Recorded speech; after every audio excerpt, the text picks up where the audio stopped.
My father looked my 8-year-old daughter straight in the eye and said, "Food is for family members only." 62 relatives watched him deny her a plate at our family reunion. What happened the next morning had the police at his doorstep and our entire family in chaos. I'm Judith, and I need to tell you what happened that day because it changed everything about how I see family, loyalty, and the price of standing up for what's right.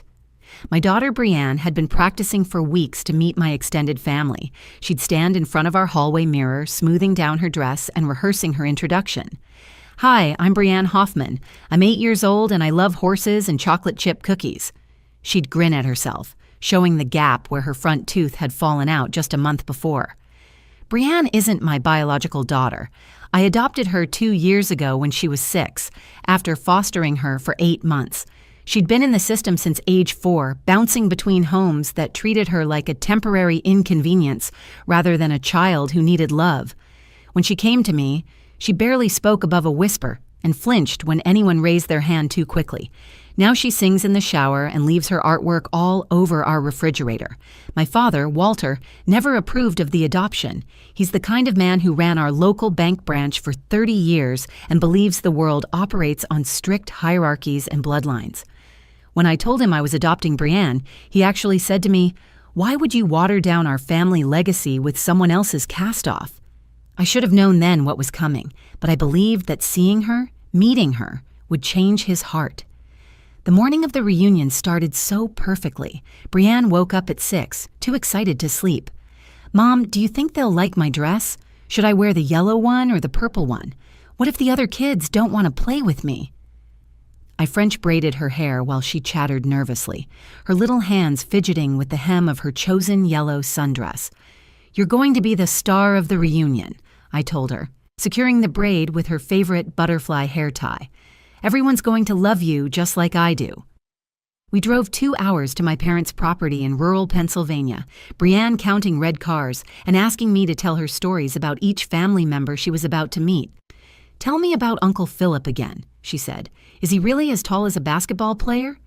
"Even taller," I said, glancing at her in the rearview mirror. "And his boys are going to love having a new cousin to play with." When we pulled into the long gravel driveway, dozens of cars were already parked along the fence. The smell of barbecue smoke drifted through the air and we could hear music and laughter coming from the backyard. Brianne grabbed my hand as we walked toward the gate, her grip tight with nervous excitement. "Remember," she whispered to herself, "I'm Brianne Hoffman. I belong here." Those words would echo in my mind for weeks afterward, because within 3 hours my own father would look at this beautiful, hopeful child and tell her exactly the opposite. And when he did, when he denied her food and called her a stray in front of our entire family, something inside me snapped. Not in anger, though that would come later, but into a cold, clear determination. You see, Walter Hoffman forgot one crucial thing that day. He forgot that I'm my father's daughter in one specific way. When someone hurts my family, I don't just get mad, I get strategic. And my 8-year-old daughter, with her gap-toothed smile and butterfly hair tie, is absolutely my family. What Walter didn't know as he stood there blocking Brianne from the food table was that his own carefully hidden past was about to come crashing down around him. He didn't know that within 24 hours, his theft would be exposed, his reputation would be destroyed, and the entire family would turn their backs on him. He didn't know that the stray he rejected would become the catalyst for his complete downfall. But I'm getting ahead of myself. Let me tell you exactly how it all unfolded, starting with the moment we walked through that gate and into what should have been a simple family gathering. The annual Hoffman family reunion was supposed to be special this year. After 2 years of officially adopting Brianne, I was finally bringing her to meet the extended family at my parents' sprawling property in rural Pennsylvania. The 5-acre property had been in our family for 3 generations, complete with a red barn converted into a party space and a yard big enough to host our ever-growing clan. Brianne had been practicing introducing herself for weeks. Every morning at breakfast, she'd stand up straight, extend her little hand for a practice handshake, and say, "Hi, I'm Brianne Hoffman. I'm 8 years old, and I'm very pleased to meet you." She'd been in foster care since age 4, bouncing between homes until she landed with me. Before that, her birth mother's drug addiction had left her neglected, often forgotten in her crib for hours. The adoption was finalized 6 months ago, making her legally and lovingly my daughter. My mother, Lorraine, had been supportive throughout the adoption process. She'd driven down to witness the court proceedings, crying happy tears when the judge declared Brianne officially a Hoffman. During our weekly video calls, she always asked to see her newest grandbaby, and she'd sent Brianne care packages filled with homemade cookies and little toys.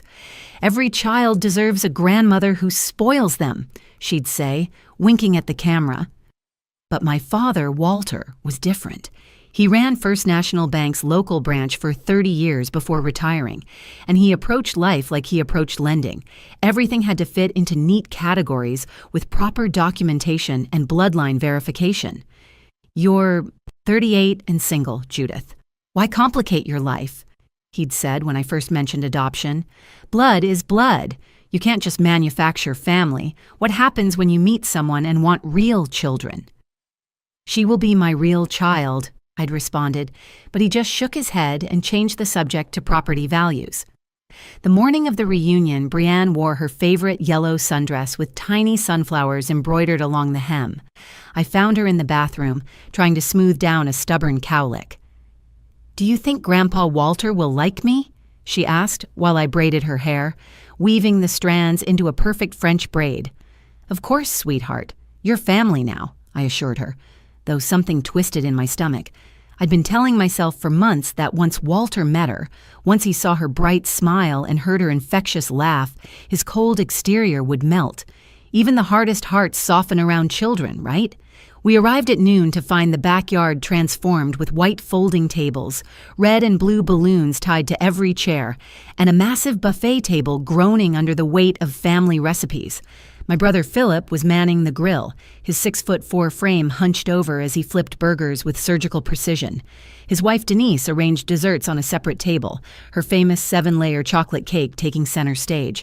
My sister Corinne's 3 boys, Carson, Max, and little Danny, ran wild through the sprinklers she'd set up to keep the kids entertained. The entire extended family was there. Cousins I hadn't seen since the previous summer mingled with aunts and uncles from 3 states away. My father's brother Theodore held court near the beverage station, telling his famous fishing stories to anyone who would listen. The smell of barbecue smoke mixed with Aunt Patricia's perfume and the sweet scent of Denise's fresh-baked pies. "Judith, there's my girl!" My mother rushed over the moment she spotted us, her arms outstretched. She wore her favorite summer dress, the blue one with white flowers that she saved for special occasions. She embraced me quickly, then dropped to her knees to hug Brianne. "And there's my beautiful granddaughter. Look how pretty you are in that dress," Brianne beamed, twirling to show off the sunflowers. "Grandma Lorraine, I practiced my introduction. Want to hear it?" "I would love nothing more," my mother said, and Brianne performed her rehearsed greeting flawlessly. Behind my mother, my father stood rigid in his pressed khakis and polo shirt, barely nodding in our direction. He held a beer in one hand, his Hoffman family reunion committee badge pinned to his chest like a military honor. He'd organized these gatherings for 15 years, treating them with the same severity he'd once reserved for bank audits. "Hello, Dad," I said, trying to keep my voice warm. "Judith," he replied curtly. His eyes flicked to Brianne, then away, as if she were an unpleasant detail, in an otherwise perfect scene, but I pushed down my unease. The day was young, the sun was shining, and Brianne was already spotting other children to play with. Everything would be fine. It had to be. Everything seemed fine at first. Brianne played with the other children, her laughter mixing with theirs as they raced through the sprinklers and played tag around the old oak tree. My cousin Renata complimented her dress, asking where I'd bought it. Uncle Theodore taught her his famous disappearing quarter trick, and she squealed with delight when he found the coin behind her ear. For 2 hours, I allowed myself to believe we belonged. I helped Denise refill the lemonade pitchers while keeping one eye on Brianne. She was playing freeze tag with Carson and his brothers, her yellow dress now sporting grass stains at the knees. "She's fitting in wonderfully," Denise said, following my gaze. "Look how happy she is." I was so worried, I admitted, watching Brianne tag Max and dissolve into giggles. Dad hasn't exactly been supportive of the adoption. Denise touched my arm gently. Walter will come around. How could anyone resist that sweet face? At 3 o'clock, Philip rang the old dinner bell mounted on the barn wall. "Everyone grab a plate," he announced, his booming voice carrying across the yard. "Kids first, then adults. We've got burgers, hot dogs, Grandma's potato salad, corn on the cob, and Aunt Patricia's famous baked beans." The children immediately abandoned their games and rushed toward the buffet line. Parents helped the younger ones, while the older kids jostled playfully for position. Brianne stood between my nephew Carson and my cousin's daughter Fiona, chatting excitedly about the potato salad she wanted to try. She'd been talking about Grandma Lorraine's potato salad ever since I'd mentioned it that morning. I watched from the beverage table where I was helping my mother pour fresh iced tea into pitchers. The sight of Brianne, in line with all her new cousins, made my chest tight with happiness. This was what I dreamed of when I'd started the adoption process, my daughter being just another kid in the chaos of our big, loving family. That's when I saw my father step away from his conversation with Uncle Theodore and walk purposefully toward the serving line. At first, I thought he was going to help serve the children. He positioned himself right at the start of the buffet table, where the plates and napkins were stacked. He handed a plate to Carson with a smile. "There you go, buddy. Get plenty of food." He gave one to Fiona. "Don't forget the corn, sweetheart. I know it's your favorite."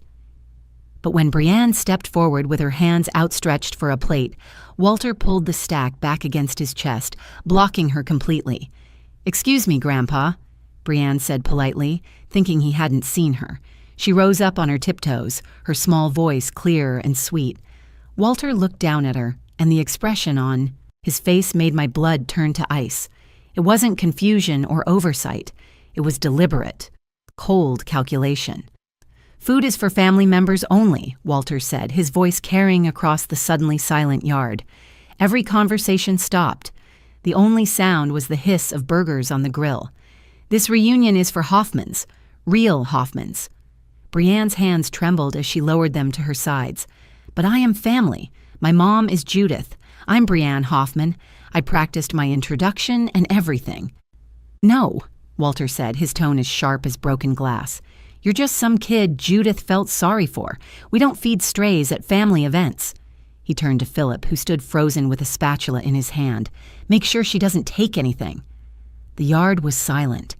62 people stood frozen like statues in some horrible tableau. My mother's face went white as paper.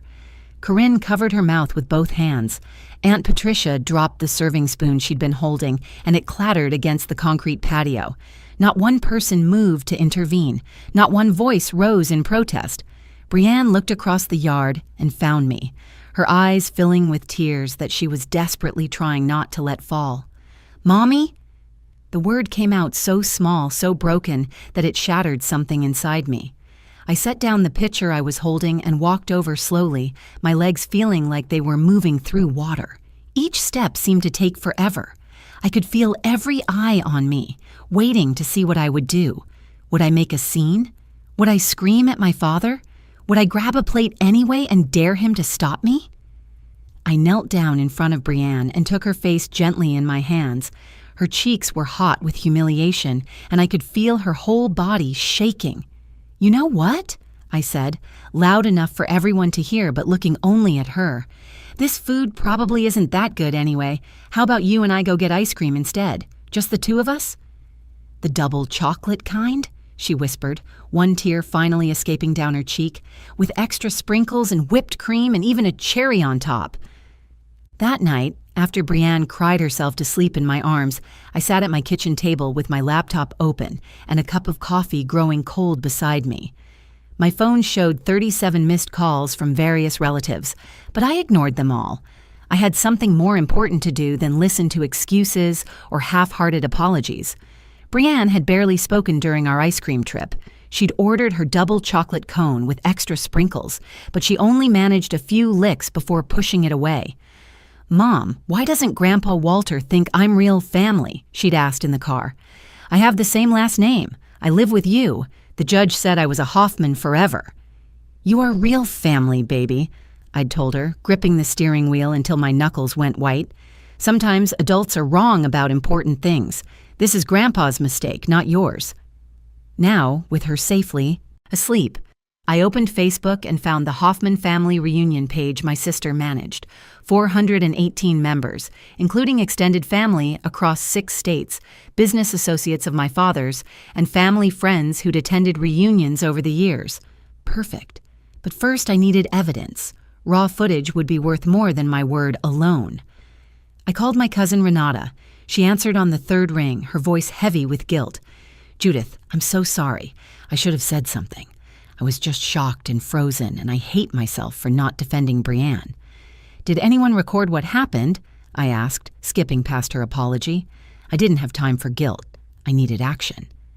"Actually, yes. Philip's son Devin was live streaming on Instagram for his girlfriend who couldn't make it. He caught the whole thing. He's 17 and horrified about what happened. He already sent me the video without me even asking." "Send it to me now." The video arrived within minutes. Crystal clear audio of my father's words. The look on Brianne's face as her little heart broke. The silence of everyone watching. Devin had even zoomed in at the crucial moment, catching Walter's cruel expression perfectly. Then I made another call, this one to my mother's sister, Aunt Meredith, who lived in Florida. She was the family historian, the keeper of secrets and old photographs. She answered on the 1st ring. "Judith, your mother told me what happened. I'm disgusted. That poor baby. How is she?" "She cried herself to sleep asking why she isn't real family, but Aunt Meredith, I need to ask you something about Walter's past." "What about it?" "Was there ever anything about how he treated family? Any history I should know? Mom mentioned once that Dad had a difficult childhood, but she never gave details." The pause was so long I thought the call had dropped. Then Meredith spoke carefully. "Judith, there's something you should know. Your father isn't a biological Hoffman. My father, your grandfather, adopted Walter when he married your grandmother. Walter was her son from a previous relationship. He was 7 years old." My blood went cold.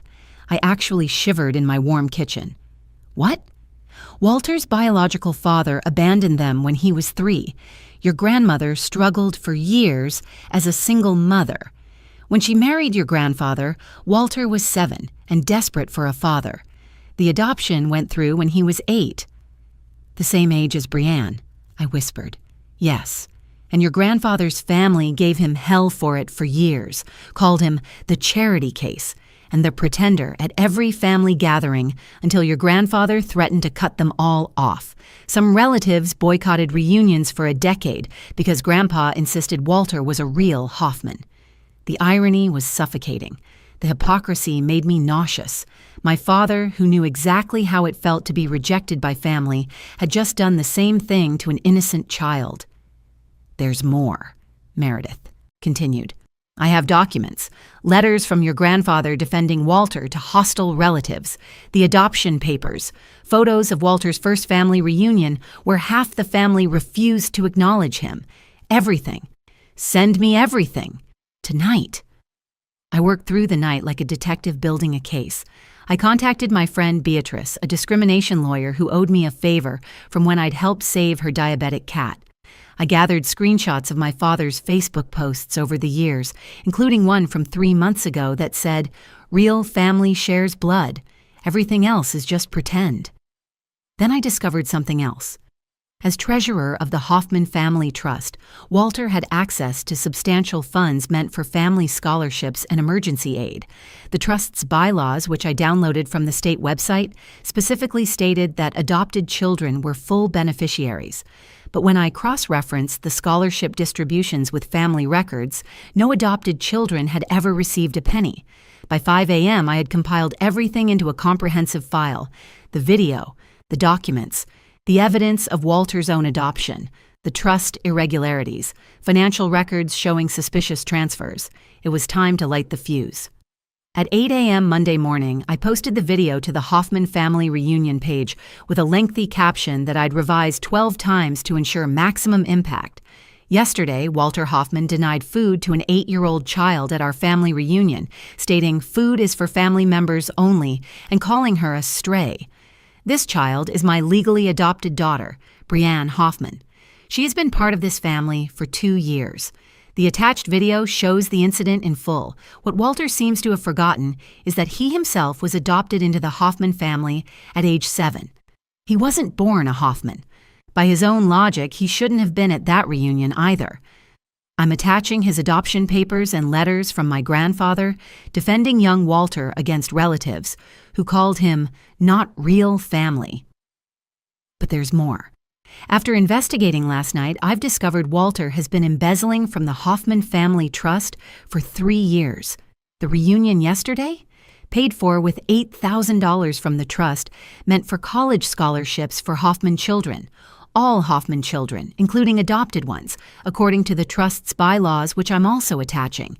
The trust has awarded $47,000 in scholarships over the past 3 years. Not one penny went to the 3 adopted children in our family who applied. Instead, the money went to a private account Walter controls. I have bank statements proving this. I've forwarded all documentation to the authorities and the trustee board. The district attorney's office opens at 9 a.m. Within 10 minutes, the post had 40 comments. Within an hour, over 200. Family members were horrified, outraged, and most importantly, they were talking. Cousin Renata commented, "I knew something was off when my adopted son's scholarship application was rejected without explanation. Now I know why." Uncle Theodore wrote, "Walter convinced me to donate an extra $5,000 to the trust last year for the children's future. I want my money back." Philip posted, "As Walter's son, I'm ashamed and disgusted. Brienne is my niece. Period. Dad, you're no longer welcome at my home." My phone started ringing at 8:47 a.m. It was my mother. "Judith, what have you done? The entire family is in chaos. Your father is having a meltdown. He's threatening to sue you for defamation." "Everything I posted is true, Mom. I have receipts for all of it." "But the police? Was that necessary?" "He stole money meant for children's education while humiliating my daughter for being adopted, despite being adopted himself. Yes, it was necessary." "Judith, please, can't we handle this as a family?" "We had that chance yesterday, Mom. 62 people watched him hurt my baby and said nothing. You said nothing. Family handling things quietly is how Walter got away with this for so long." By 10 a.m., 2 police officers were at Walter's door with a warrant. I knew because Philip texted me a photo from his parents' driveway. The trust's lawyer called me at 10:30 to confirm they'd frozen all accounts pending investigation and to thank me for bringing this to their attention. At noon, Walter tried calling me directly. I let it go to voicemail. His message was exactly what I expected. "You've destroyed this family, Judith. All for some kid who isn't even yours. I hope you're happy." That afternoon, Corinne called with more information. "Judith, I've been going through the trust records you posted. The $47,000 is just what he took in scholarships. There's another $23,000 missing from the emergency fund. He bought a boat last year, remember? Said business was good at the bank, but he'd been retired for 2 years. By 3 p.m., the story had spread beyond the family. Someone leaked it to our local newspaper's Facebook page. "Prominent retired banker, accused of stealing from family trust after denying food to adopted grandchild," read the headline. The comments section exploded with people sharing their own stories of adoption discrimination. Walter was released on bail at 4 p.m., but the damage was done. The trustee board held an emergency vote at 5 p.m. Uncle Theodore called me with the results. Unanimous decision. Walter is removed as treasurer, banned from any family financial decisions, and required to pay full restitution. We also voted on something else. We're establishing the Brienne Hoffman Inclusion Fund specifically for adopted and foster children in the family. Your daughter's name will be on every scholarship we give. That evening, my mother called again. Her voice was different this time, smaller and broken. "I'm leaving him, Judith. I've already talked to a lawyer. I can't stay with someone who would hurt a child that way, who would steal from his own family, who would betray everything his father fought for when defending him as a boy." "Mom, you don't have to make any decisions right now." "Yes, I do. I stood there yesterday and did nothing while he hurt my granddaughter. I'll never forgive myself for that. But I can do something now. I'm filing papers tomorrow." The last call of the day came from Devin, Philip's son who had filmed everything. "Aunt Judith, I wanted you to know the video has been shared over 10,000 times. People are calling Brienne a hero. They're saying she's the bravest little girl they've ever seen." 3 weeks later, we held an impromptu redo reunion at the same location. This time, Philip personally served Brienne her plate first, piling it high with her favorite foods. "Real family," he said loudly, making sure everyone could hear, "is about love, not blood. Brienne, you get first pick of everything today, and I mean everything. You want 3 pieces of cake? You got it." Brienne giggled, her confidence slowly returning. She wore a new dress, this one covered in butterflies, and her hair was in 2 perfect pigtails that Grandma Lorraine had styled that morning. My mother had moved in with us temporarily after filing for divorce, and she'd spent every day since showing Brienne how loved she was. Walter wasn't invited. The divorce papers my mother filed made that clear, along with the restraining order that prevented him from coming within 500 feet of any family gathering. He'd been officially disinvited from every family event for the next decade, a decision voted on by the entire extended family through an online poll that went 117 to 1. The only person who voted for him to stay was Walter himself. The prosecutor called me the following week. Walter had accepted a plea deal, 2 years probation, 200 hours of community service specifically at children's charities, and full restitution of the stolen $70,000. His reputation in our small Pennsylvania town was completely destroyed. The man who had run the bank for 3 decades, who decided who was worthy of loans and trust, was now the town pariah who stole from children and humiliated his own granddaughter. The local newspaper ran a follow-up story about the Brienne Hoffman Inclusion Fund. In just 3 weeks, family members and strangers touched by the story had donated over $30,000. 3 adopted children in our extended family had already received scholarships for summer camp, tutoring, and music lessons. But the most meaningful moment came last Sunday. Brienne and I were baking cookies with my mother when Brienne said something that broke my heart all over again. "Mom, I knew he would be mean to me that day." I stopped mixing the cookie dough and knelt down to her level. "How did you know, baby?" Because when people say real family, they usually mean not you. I heard it at 2 foster homes before, but now I know better. Real family shows up. Real family shares. Real family stands up for you when someone is cruel. Real family is Grandma Lorraine teaching me to bake. It's Uncle Philip lifting me up on his shoulders. It's Cousin Devin making me a TikTok star. She was playing with a new bracelet my mother had given her, engraved with Brienne Hoffman Forever Family. Every aunt, uncle, and cousin had signed a card that came with it, officially welcoming her to the family and apologizing for their silence that day. "You know what else I learned?" Brienne continued, adding chocolate chips to our cookie dough. "Sometimes the people who hurt others the most are the ones who were hurt the same way. Grandma Lorraine told me about Grandpa Walter being adopted. Maybe he forgot how it felt to be told you don't belong." "That's very mature of you to understand that," I said, amazed at her insight. "I don't forgive him, though," she added quickly. "Understanding isn't the same as forgiving. He's a grown-up. He should know better." She was right, of course. Understanding someone's pain doesn't excuse them passing it on to innocent children. The truth is, Walter was right about one thing. Blood doesn't make family. Love does. Legal documents do. Showing up does. Standing up to bullies does. And sometimes the best families are the ones we choose and who choose us back. My father thought he could decide who belonged. Instead, he learned what happens when you mess with a mother protecting her child. He learned that karma has a way of revealing hypocrites. He learned that secrets buried in shame have a way of surfacing at the worst possible moment. And he learned that in our family, every child gets a plate at the table, especially the ones who've been hungry for belonging their whole lives. Brienne is thriving now. She starts 3rd grade next week, and she's excited about joining the school choir. She hasn't mentioned Walter in days. When someone asks about her grandfather, she talks about Uncle Theodore, who officially requested we call him Grandpa Teddy and takes her fishing every Saturday. Last night, as I tucked her into bed, Brienne said, "Mom, I'm glad it happened." "Why, sweetheart?" "Because now I know for sure who my real family is, and it's way bigger than I thought." She was already drifting off to sleep, but she had one more thing to say. "Mom, tomorrow can we make a thank you video for all the people who shared our story? Devin says we're kind of famous now." And that's the thing about standing up to bullies, even when they're your own family. Sometimes especially when they're your own family. It shows everyone watching what you're really made of, and it teaches your children that they're worth fighting for, always. If this story touched your heart, please like this video and share it with someone who needs to hear it. Drop a comment below about what family really means to you.